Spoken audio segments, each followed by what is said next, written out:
நடப்பாண்டின் முதல் ஜல்லிக்கட்டு போட்டி புதுக்கோட்டை தச்சங்குறிச்சியில் நாளை நடைபெறவுள்ளது. அரசாணை வெளியிடப்பட்டதைத் தொடர்ந்து ஜல்லிக்கட்டுக்கான ஏற்பாடுகள் நிறைவு கட்டத்தை எட்டியுள்ளன.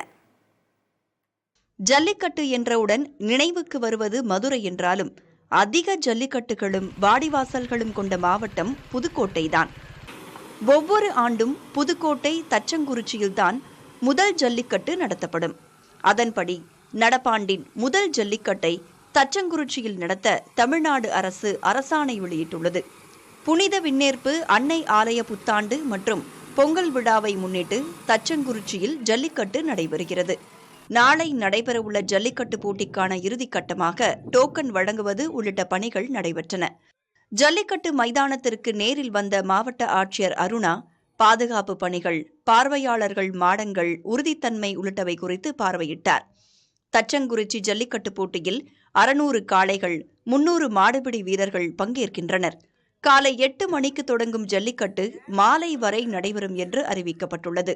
மருத்துவ குழுவினர், ஆம்புலன்ஸ்கள் உள்ளிட்ட முன்னேற்பாடுகளும் தயார் நிலையில் இருக்கின்றன.